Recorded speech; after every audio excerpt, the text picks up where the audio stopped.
Y ya está en la línea de Antena Radio Gustavo Madero, presidente del Partido Acción Nacional. Gustavo, ¿cómo está? Muy buen día. Muy buen día, Mario. Buenos días a todos los que nos están escuchando. Parecería, cuando uno mira los diarios y revisa algunas columnas, que el ambiente anda un poco enrarecido, Gustavo. No sé si es el tema del IFE o cómo percibe usted en este momento el ambiente político en el país. Sí, comparto contigo este ambiente enrarecido que contrasta con este ambiente que habíamos generado Mide tus tiempos para dar el mismo a nuestros hijos. con la firma del Pacto por México, donde las fuerzas políticas suscribimos 95 compromisos para impulsar el crecimiento, el desarrollo político y social del país.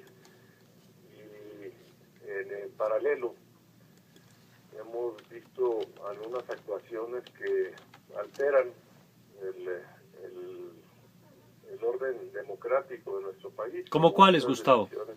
Pues a mí me preocupa mucho el caso concreto del IFE, que resuelve que en el caso de Monex se da por satisfecho y no le escarban, no utilizan todos los recursos, instrumentos que le dimos en el Congreso al IFE para ir a fondo, pudiendo superar cualquier secreto fiscal, secreto fiduciario, secreto financiero, y explicar realmente el origen de los recursos, de dónde vino en el caso de Monex, Mario. Esta triangulación de empresas que parecen que son fantasmas, que parece que los socios son las mismas personas vinculadas al partido y que o son los choferes, y que el IFE se dio por satisfecho. No, a mí me presentaron un contrato y que era un préstamo y era para operación y no era para la campaña y no se lo voy a cargar a la campaña presidencial y así no rebasa los topes de campaña, sino que lo voy a considerar que fue gasto de operación, y solo el 8% de esos recursos se los voy a asignar a la campaña de Enrique Peña Nieto. O que el consejero electoral Sergio García Ramírez, que se había excusado por razones de conflicto de intereses, que lo hizo público, él lo anunció, y finalmente cuando se empata la decisión 4-4, pues él se cambia de parecer y decide sí votar para inclinar la balanza por este dictamen tan polémico que pues tampoco nos explica el destino de los recursos y que nos hace preocuparnos porque también deja, Mario, ya un método que puede ser utilizado y replicado por el IFE, por el PRI, en estas 14 elecciones que tendremos Y para el caso, el por cualquier 7, partido, el 7 ¿no? de julio. Para el Pues sí, caso. pero ahorita al PRI ya se la dieron por buena. La manera de dispersión, ya sabe los contratos, ya tiene avalado que estas personas pueden prestar dinero por debajo del interés Y que así se bancario y no pueden se financiar, computan claro. como ingreso, como una aportación en especie. Y cuando alguien te presta sin intereses, pues hasta fiscalmente te lo computan como un ingreso acumulable, y aquí el IFE te dice, no, esto no puede ser considerado ni siquiera como un ingreso para en especie para acumulárselo a los gastos de campaña. Son Ajá. muchas y preocupantes decisiones que se juntan todas para un solo propósito. Ahora, en este sentido, Gustavo, estamos platicando con Gustavo Madero, presidente del PAN. Sabemos que hoy se vota en el Consejo del IFE este proyecto pues, de revisión de las finanzas de los partidos. Pero ¿por qué se enrarece la relación entre los partidos o con el gobierno si es el IFE donde se toma la decisión y son los consejeros los que votan? Pues porque el beneficiario es el PRI gobierno. Y al que le dice el IFE, oye, ¿sabes qué? Vamos a decirle a la Secretaría de Hacienda, que encabeza el secretario Videgaray, para que aclare si hubo o no una evasión fiscal. Vamos a decirle a la Procuraduría General de la República, que encabeza Murillo Karam, que en su momento fue el que había dicho uno, que no había la utilización de estos recursos, y el otro después que sí utilizó estas tarjetas para gasto de operación, para que aclare si hubo algún origen ilícito o lavado de dinero.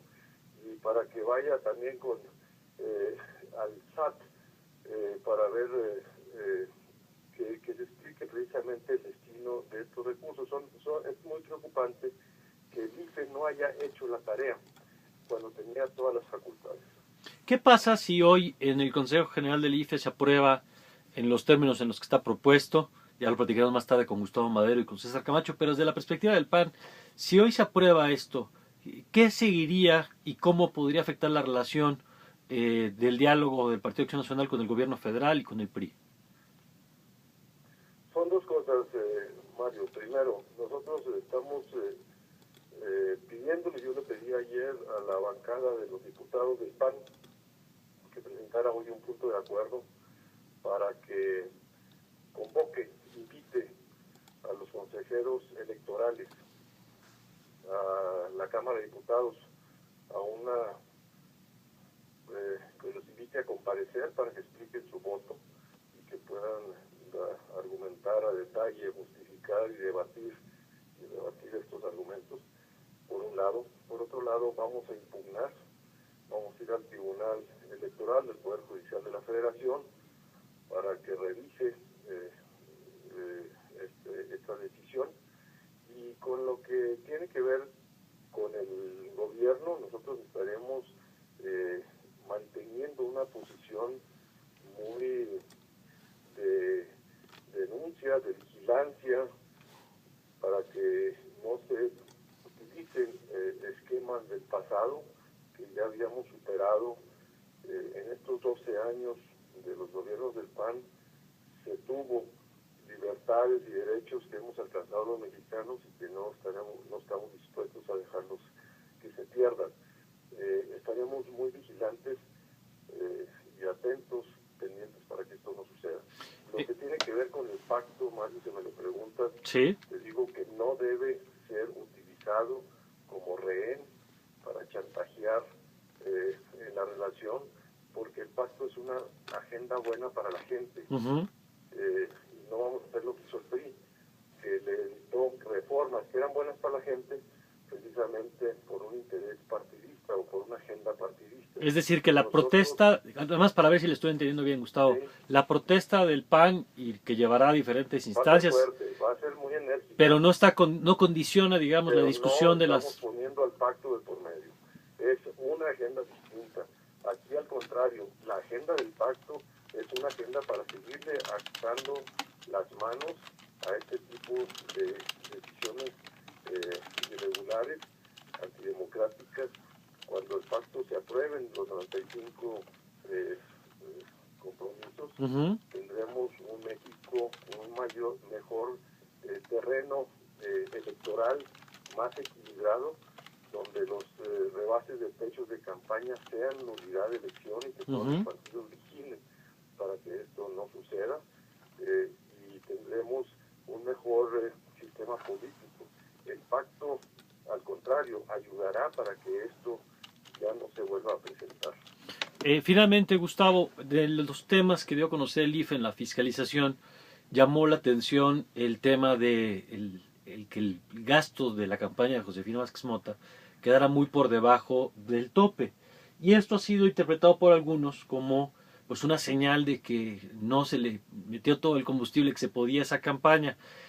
Sí llama mucho la atención, usted es un hombre que conoce de campañas. ¿Por qué se presenta así y cómo lee usted pues que no se gastaran lo que se podían haber gastado? Pues mira, se le metió todos los recursos que se tuvo, se cumplió con todos los compromisos, y el Partido Acción Nacional dispuso de todos los recursos para apoyar no solo la campaña de ella, sino todas las campañas de senadores y diputados. Utilizamos este mecanismo de apoyarla directamente y también a través de los mecanismos del prorrateo, que es un poco el esquema que ahorita le está salvando al PRI, pero en exceso, que solamente el 1% de los espectaculares que tú viste, que decían Enrique Peña Nieto, se los acreditan ahora a la campaña de Enrique Peña Nieto, cuando le ponían ahí abajo una leyendita, un contratito que decía, vota por los senadores del PRI. Y entonces se contabilizan en las... Eso se contabiliza aparte. Entonces son estrategias de asignación de recursos, pero que tienen cierta lógica y proporción y no pueden irse en estas medidas de que solo el 8% de los recursos de Monex el IFE se los atribuye a la campaña presidencial o solo el 1% de los espectaculares a Enrique Peña Nieto. Pero ¿no hay un tema también de que podrían haber gastado mejor en la campaña, Gustavo? Pues cierto, se pudo haber hecho mejor las cosas y eso tenemos que aprender. Yo creo que el tema nos debe de llevar a una reflexión como lo estamos haciendo para ser mejores en las campañas y como partido en el futuro. Estamos tratando de corregir nuestras fallas con la revisión del padrón, la revisión de nuestros estatutos, la revisión también de nuestra agenda, Mario, de una agenda mucho más comprometida con los temas que le preocupan a la gente, con los temas que modifiquen el funcionamiento del poder en México, que rompan estos monopolios, estas prácticas de la manipulación de la información y del poder público para que podamos cambiar a México. Creemos que ese es el mandato fundamental que los ciudadanos tienen puesto en el Partido Acción Nacional. Más allá de hacer gobiernos eficientes y eficaces, el mandato de fondo es cambiemos al sistema. Y esta contundencia en nuestra agenda programática creemos que nos va a volver a acercar a la gente, que fue lo que nos llevó al poder en el año 2000. Bueno. En el año 2000 la gente votó por Fox y por el PAN para cambiar al sistema. Y eso es lo que nosotros reconocemos, que el sistema todavía tiene serias deficiencias y que el PAN tiene que cumplir esta función. Bueno, pues le agradezco, Gustavo, son días de definiciones y le pido que mantengamos la comunicación como lo hemos hecho hasta ahora. Estoy a la orden, muchas gracias, buen día. Gracias, Gustavo Madero, presidente del Partido Acción Nacional. 8:39, pausa y volvemos.